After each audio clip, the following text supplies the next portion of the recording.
नमस्कार, मैं रवि एक बार फिर से स्वागत करता हूं आपका अपना YouTube चैनल साइंस गुरु रवि में। गाइज, आज की इस वीडियो में मैं आपको पढ़ाने वाला हूं क्लाइनफिल्टर सिंड्रोम के बारे में। तो सबसे पहले आप हेडिंग लगा लीजिए क्लाइनफिल्टर सिंड्रोम, और मैं आपको बता दूं बेटा, यह एक जेनेटिक डिसीज है, अर्थात आनुवांशिक रोग है। आपसे आपकी प्रतियोगी परीक्षाओं में क्लाइनफिल्टर सिंड्रोम से जितने भी क्वेश्चन पूछे गए हैं थ्योरी के साथ में, वो सभी क्वेश्चन मैं आपको इस वीडियो में क्लियर करवाने वाला हूँ। बस आपको वीडियो शुरू से लेकर के एंड तक देखनी है, चैनल को सब्सक्राइब करना है, बेल आइकन को प्रेस करना है, जिससे आपके पास हमारे वीडियो का नोटिफिकेशन टाइम टू टाइम पहुंच सके। चलिए साथियों, आज की क्लास की शुरुआत करते हैं। हेडिंग लगा लीजिए क्लाइनफिल्टर सिंड्रोम। क्लाइनफिल्टर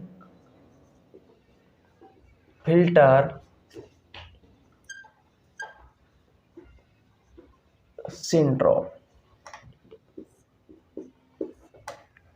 क्लाइनफिल्टर सिंड्रोम, सबसे पहले आपको क्या याद रखना है कि यह एक जेनेटिक डिसीज है।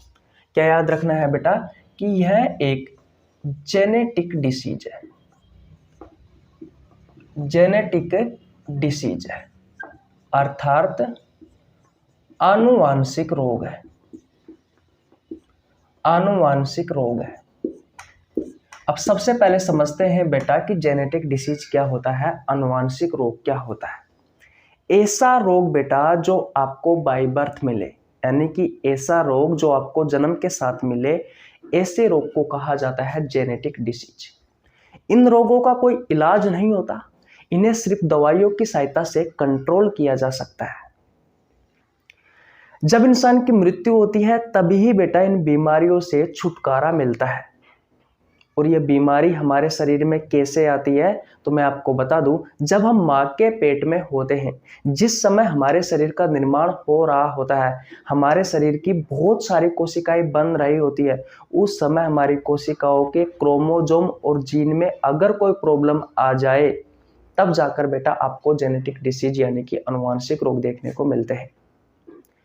इनके बारे में ऐसा भी कहा जाता है कि यह बीमारी एक पीढ़ी से दूसरी पीढ़ी में जाने वाली बीमारियां होती है। जैसे कि मान लीजिए आपके दादा में बीमारी थी, फिर पापा में आई, पापा से हम में आ जाती है, हमसे हमारे बच्चों में चली जाती है। तो ये पीढ़ी दर पीढ़ी चलने वाली बीमारी है, यानी कि एक पीढ़ी से दूसरी पीढ़ी में जाने वाली बीमारी है। ये होते हैं बेटा जेनेटिक डिसीज अर्थात आनुवांशिक रोग। जब भी गुणसूत्रों की संख्या ज्यादा हो जाती है हमारी कोशिकाओं में, या फिर गुणसूत्रों की संख्या कम रह जाती है, या फिर जीन कोई खराब आ जाता है, टूटा फूटा आ जाता है, या फिर जीन में कोई प्रॉब्लम हो जाती है, तब बेटा आपको ये प्रॉब्लम देखने को मिलती है, जेनेटिक डिसीज आनुवांशिक रोग। किसी को कोई प्रॉब्लम यहाँ तक बिल्कुल भी नहीं होनी चाहिए बेटा। ये जो क्लाइनफिल्टर सिंड्रोम है, ये जो बीमारी है बेटा, ये मेल एलोजोम में प्रॉब्लम के कारण ये बीमारी पैदा होती है बेटा। इसमें प्रॉब्लम होती है जिसके कारण आपको क्लाइनफिल्टर सिंड्रोम होता है। अब बहुत सारे लोगों को समझ में नहीं आ रहा होगा कि ये एलोजोम क्या होता है, तो आइए समझते हैं। गुणसूत्रों के बारे में जानते हो, क्रोमोजोम, गुणसूत्र। गाइज, हमारे शरीर की प्रत्येक कोशिका में 23 जोड़ी गुणसूत्र होते हैं, शुक्राणु और अंडाणु को छोड़ करके। नंबर में टोटल कितने होते हैं बेटा? 46 होते हैं। ये जो क्रोमोसोम होते हैं ये दो प्रकार के होते हैं। एक होता है ऑटोजोम क्रोमोसोम और दूसरा होता है एलोजोम क्रोमोसोम। इन्हें ऑटोसोम कहा जाता है, इन्हें एलोसोम कहा जाता है बेटा हिंदी में।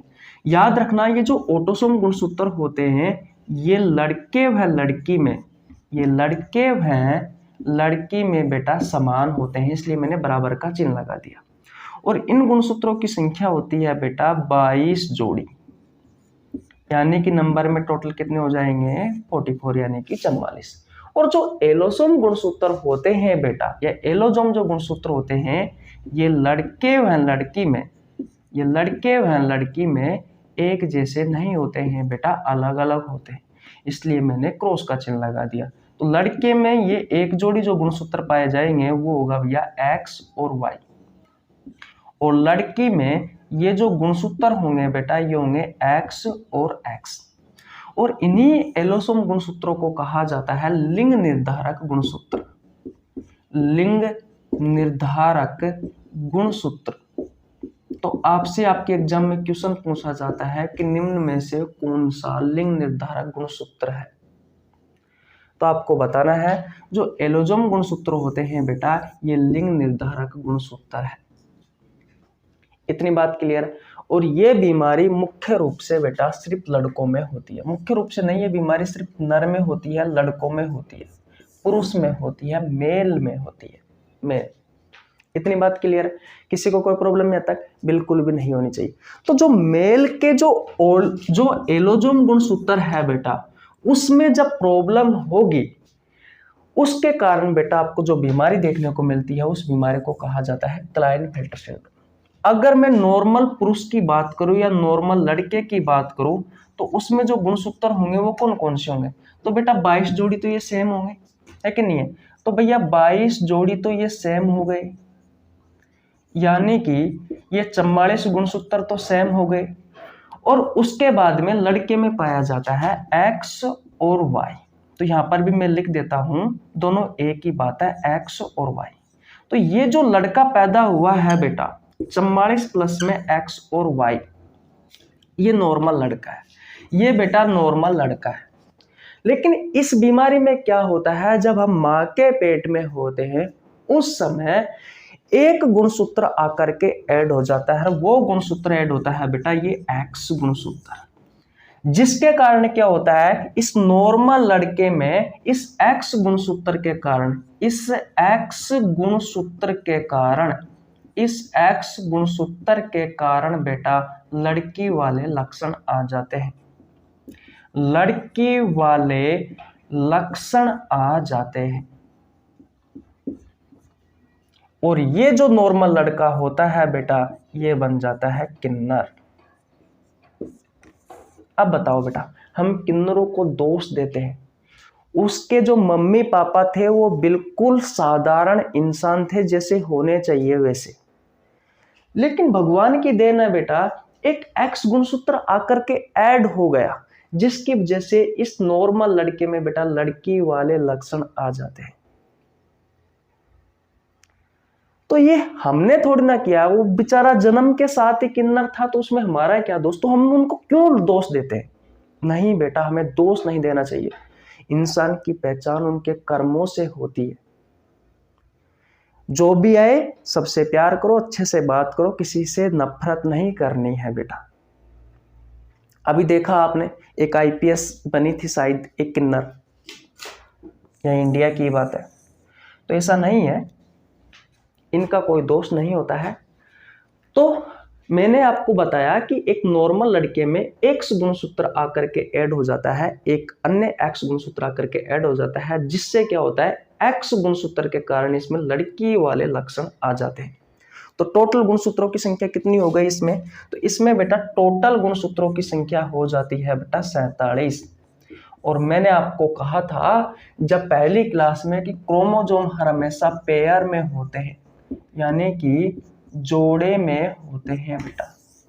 तो यहाँ पर जोड़ा है क्या? नहीं बेटा, 23 जोड़ी जो गुणसूत्र था इसमें एक एक्स गुणसूत्र आकर के ऐड हो गया, तो टोटल 46 और एक टोटल 47 गुणसूत्र हो गए भैया। टोटल कितने हो गए? 47 गुणसूत्र हो गए भैया। तो ये होता है आपका क्लाइनफेल्टर सिंड्रोम। सिंड्रोम का मतलब क्या होता है बेटा? ग्रुप ऑफ डिसीज, बहुत सारी बीमारियों का समूह है, या आप ये भी कह सकते हो कि बहुत सारी बीमारियों के लक्षण आपको एक साथ देखने को मिलते हैं। तो इसमें इस एक्स गुणसूत्र के कारण इस लड़के में क्या क्या डेवलपमेंट होता है? तो इनका आधा शरीर बेटा लड़कों की तरह रहता है, आधा शरीर लड़कियों की तरह हो जाता है। जो सेक्सुअल ऑर्गन होते हैं बेटा वो प्रॉपर रूप से डेवलपमेंट नहीं हो पाते हैं, जिसकी वजह से क्या होता है, ये ट्रांसजेंडर से किन्नर कहा जाता है बेटा, ये किन्नर बन जाते हैं। ये है आपकी Klinefelter syndrome disease, Klinefelter syndrome disease जो कि एक जेनेटिक डिसीज है। इतनी बात क्लियर है? यहाँ तक की कहानी आपको समझ में आई? किसी को कोई प्रॉब्लम बिल्कुल भी नहीं होनी चाहिए। अगर आपको वीडियो पसंद है तो वीडियो को लाइक कर दीजिए, चैनल पर नए हैं तो चैनल को सब्सक्राइब कर लेना, बेल आइकन को प्रेस कर लेना, जिससे आपके पास हमारी वीडियो का नोटिफिकेशन टाइम टू टाइम पहुंच सके। इतनी बात क्लियर है? एक महत्वपूर्ण सूचना है बेटा, पहले मैं इसे मिटा देता हूं, सॉरी। क्लास छोड़कर मत जाना, अभी मैं आपको बहुत अच्छी अच्छी चीज़ें बताने वाला हूँ। बहुत सारे लोग क्या होते हैं, हाँ भाई क्लाइनफेल्टर सिंड्रोम हमने पढ़ लिया तो अब क्लास छोड़कर चले गए, ऐसा नहीं है बेटा। देखिए सबसे पहले तो मैं आपको जेनेटिक डिसीज यानी कि आनुवंशिक रोगों के नाम लिखवाऊंगा, उसके बाद में भी मैं आपको इसी क्लास में बहुत सारी चीजें बताने वाला हूँ, इसलिए क्लास छोड़कर मत जाना भैया। देखिए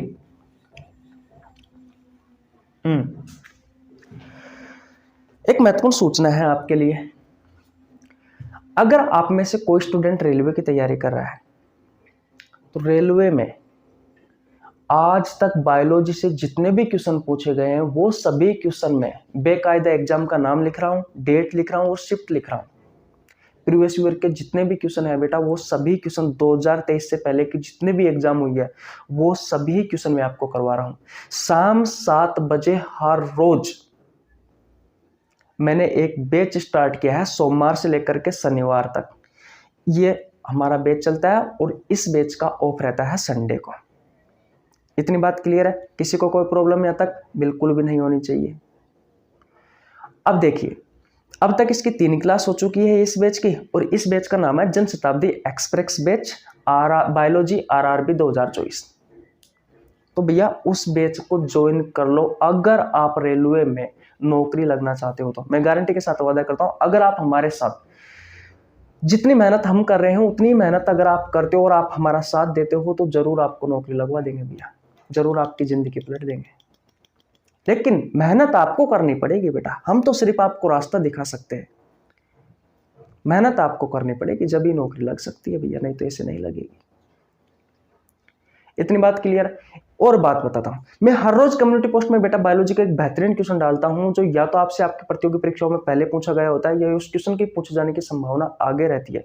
तो हर रोज सुबह 6 बजे वो कम्युनिटी पोस्ट आ जाती है बेटा, तो उसका आंसर आप जरूर दिया करो, क्योंकि हर रोज 100, 200, 300, 400 स्टूडेंट देते हैं, जिससे बायोलॉजी के बेहतरीन क्वेश्चनों पर आपकी पकड़ बनी रहेगी। और जब भी आप एग्जाम देने जाते हो बेटा तो वहां पर आपको जरूर फायदा मिलेगा, क्वेश्चन मिलने की संभावना रहती है। इतनी बात समझ में आ गई? चैनल पर नया तो चैनल को जरूर सब्सक्राइब कर लेना। देखिए भैया हम जेनेटिक डिसीज पढ़ रहे हैं, क्या पढ़ रहे हैं बेटा? हम जेनेटिक डिसीज पढ़ रहे हैं भैया, यानी कि आनुवंशिक रोग पढ़ रहे हैं। ऐसे रोगों के बारे में पढ़ रहे हैं बेटा जो आपको जन्म के साथ मिलते हैं और क्रोमोसोम या जीन में प्रॉब्लम के कारण ये रोग पैदा होते हैं। अब कुछ रोगों के नाम मैं आपको लिखवा देता हूं जो बेटा आपको जन्म के साथ मिलते हैं और ये क्रोमोसोम और जीन में प्रॉब्लम के कारण आते हैं। नंबर 1 पर है बेटा कलर ब्लाइंडनेस। Colour blindness. दूसरा है भैया हीमोफीलिया। तीसरा है भैया सिकिल सेल अनेमिया। चौथा है भैया थैलेसीमिया।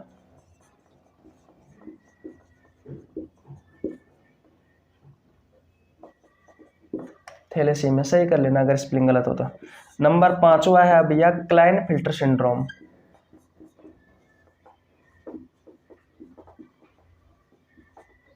नंबर 6 पर है भैया डाउन सिंड्रोम।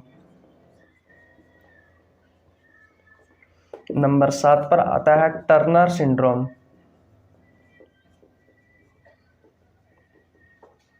और नंबर 8 पर आता है भैया पटाउ सिंड्रोम। और नंबर 9 पर आता है भैया एडवर्ड सिंड्रोम।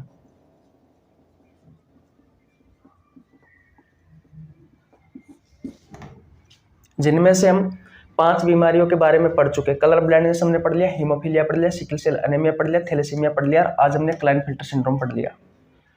और गाइज हम जिस चैप्टर पढ़ रहे हैं उस चैप्टर का नाम है ह्यूमन डिसीज। और बेटा इस ह्यूमन डिसीज की 50 क्लास आज कंप्लीट हो चुकी है, आज ये 50वीं क्लास है। इससे पहले की क्लासें अगर आपने नहीं देखी है तो जाकर चेकआउट कर लीजिए, जाकर पढ़ लीजिए भैया, क्योंकि मैंने इन पिछली 49 क्लासों में बहुत सारी चीजें आपको सिखाई है। बैक्टीरिया से होने वाले रोगों के बारे में पढ़ाया है, वायरस से होने वाले रोगों के बारे में पढ़ाया है, प्रोटोजोआ से होने वाले रोगों के बारे में पढ़ाया है, कवक से होने वाले रोगों के बारे में पढ़ाया है। और बेटा आधा हमारा जेनेटिक डिसीज कंप्लीट हो गया। 3-4 दिन की बात, और फिर उसके बाद में बेटा ये चैप्टर समाप्त हो जाएगा। और मैं आपको बता दूं, जो बायोलॉजी का मैंने बैच स्टार्ट किया है शाम 7 बजे रेलवे वाले बच्चों के लिए, वहां पर मैं आपको चैप्टर वाइज क्लासें करवा रहा हूँ, चैप्टर वाइज क्वेश्चन करवा रहा हूँ जो आपके एग्जाम में पूछे गए। तो सबसे पहले मैंने ह्यूमन डिसीज मानव रोग वाला चैप्टर स्टार्ट किया है, और मैं आपको बता दूं बेटा, जो मैंने आपको पढ़ाया है सिर्फ उसी में से ही आपके एग्जाम में क्वेश्चन पूछे गए। मैं आपको प्रीवियस ईयर के क्वेश्चन करवा रहा हूँ, अगर आपको यकीन नहीं है तो जाकर देख लीजिए भैया। और ऐसा नहीं है कि वो बैच सिर्फ रेलवे वाले बच्चों के लिए ही है, आप कोई सी भी प्रतियोगी परीक्षाओं की तैयारी कर रहे हो बेटा, आप सभी के लिए वो बैच इंपॉर्टेंट है। बायोलॉजी से सिंगल क्वेश्चन भी नहीं छूटेगा, ये गारंटी है हमारी बेटा, अगर आप हमारे साथ रेगुलर पढ़ते हो तो। अपने दोस्तों को बता दीजिए, फ्री ऑफ कॉस्ट इस यूट्यूब पर फ्री ऑफ कॉस्ट अच्छा कंटेंट उपलब्ध कराया जा रहा है बेटा इस यूट्यूब चैनल पर। तो अपने दोस्तों के पास भी बेटा चैनल को शेयर किया करो। ओके, मिलते हैं फिर नेक्स्ट वीडियो में। स्क्रीनशॉट ले लीजिए भैया नेक्स्ट वीडियो में। तब तक के लिए जय हिंद, जय भारत, राम राम।